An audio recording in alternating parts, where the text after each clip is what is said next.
Welcome to my YouTube channel. વિદ્યાર્થી મિત્રો, આજે આપણે ધોરણ 9 ચેપ્ટર નંબર 1 સંખ્યા પદ્ધતિનો સ્વાધ્યાય 1.2નો પહેલો દાખલો જોઈશું. શું કીધું છે? નીચેના વિધાનો સત્ય છે કે અસત્ય? કારણ સહિત જવાબ આપો. શું કીધું છે? સત્ય છે કે અસત્ય? તે કારણ સહિત જવાબ આપવાનો છે. એનાથી પહેલાં કાલે આપણે જોયું હતું કે પહેલાં વાસ્તવિક સંખ્યા અને એના બે દીકરા શું હતું?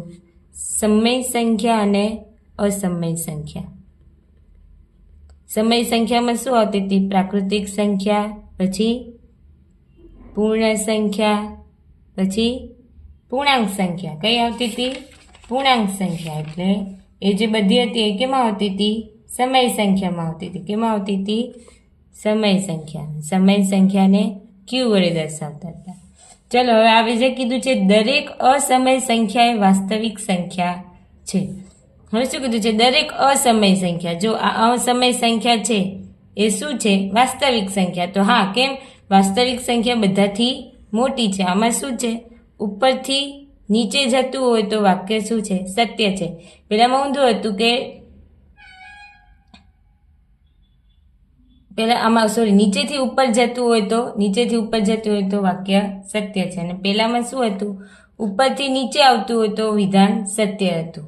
હવે આમાં શું કીધું છે? દરેક અસમય સંખ્યા એ વાસ્તવિક સંખ્યા છે. આ અસમય સંખ્યા છે એ શું છે? વાસ્તવિક સંખ્યા છે. તો આ વિધાન સત્ય છે. શું છે? આ વિધાન સત્ય છે.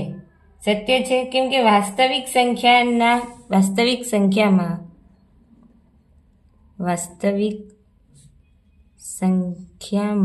કોનો સમાવેશ થાય? સમય સંખ્યા અને અસમય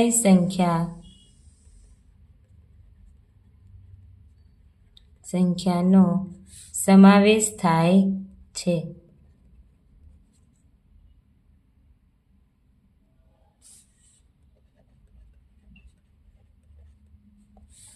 હવે બીજું વિધાન શું કીધું છે?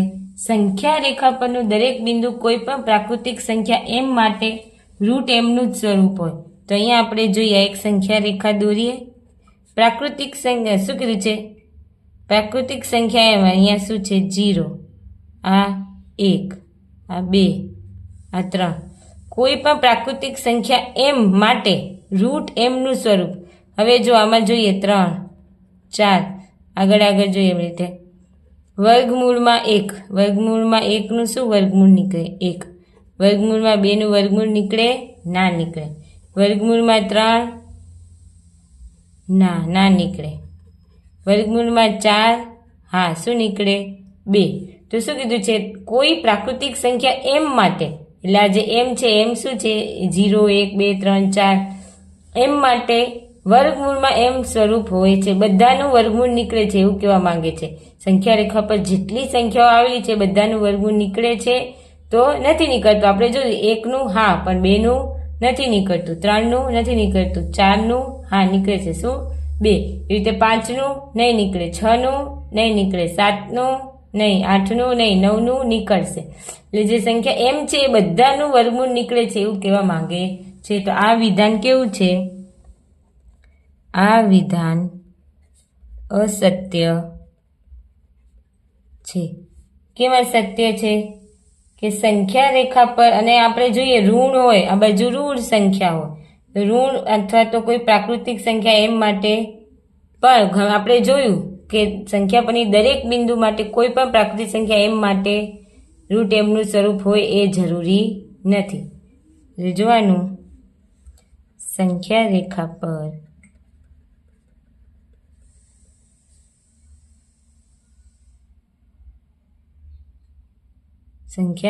પર નું દરેક બિંદુ કોઈક પ્રાકૃતિક સંખ્યા એમ માટે વર્ગમૂળમાં એમ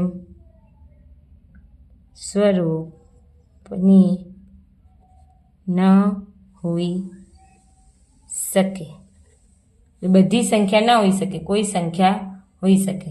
હવે ત્રીજું કીધું છે દરેક વાસ્તવિક સંખ્યા એ અસમય સંખ્યા છે. તો શું કીધું? દરેક વાસ્તવિક સંખ્યા એ શું છે? અસમય સંખ્યા. ના, વાસ્તવિક સંખ્યામાં સમય સંખ્યા બી આવે છે અને અસમય સંખ્યા આવે છે. એકલી અસમય સંખ્યા આવતી નથી. એટલે આ વિધાન કેવું છે?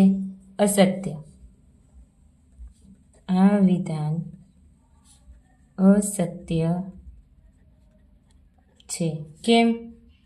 કે દરેક વાસ્તવિક સંખ્યામાં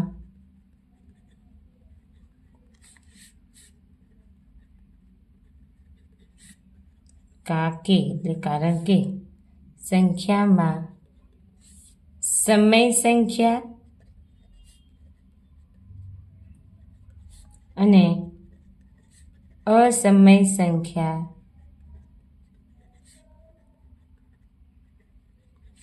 બંનેનો સમાવેશ થાય છે.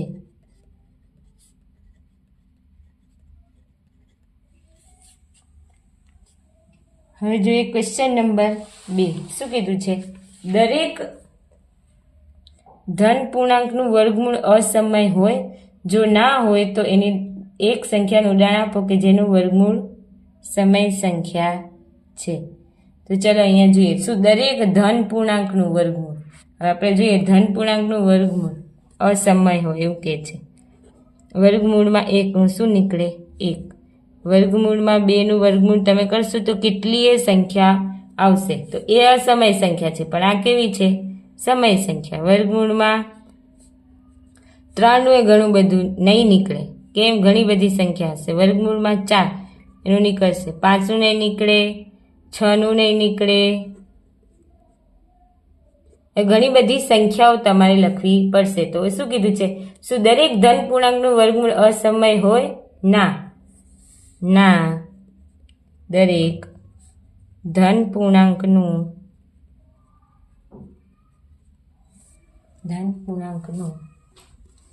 વર્ગમૂળ અસમય ન હોય. જો ના હોય તો એવી એક સંખ્યાનું ઉદાહરણ આપો કે જેનું વર્ગમૂળ સમય સંખ્યા હોય. તો આપણે ઉદાહરણમાં લખીએ. ઘણી બધા ઉદાહરણ મળે આપણે કે જેવી એ સંખ્યા કે જેનું વર્ગમૂળ શું હોય? સમય સંખ્યા. તો એક સમય સંખ્યા. એવી રીતે 4 તો 2, 9 તો 3, 16 તો 4. આપણે ઘણી બધી એવી સંખ્યાનું ઉદાહરણ આપી જેનું વર્ગમૂળ સમય સંખ્યા છે. જો વર્ગમૂળમાં 1 તો 1 કેવી છે? સમય સંખ્યા. 4 તો 2, 9 તો 3, 16 તો 4. એટલે આ ઘણી બધી સમય સંખ્યાના ઉદાહરણ છે.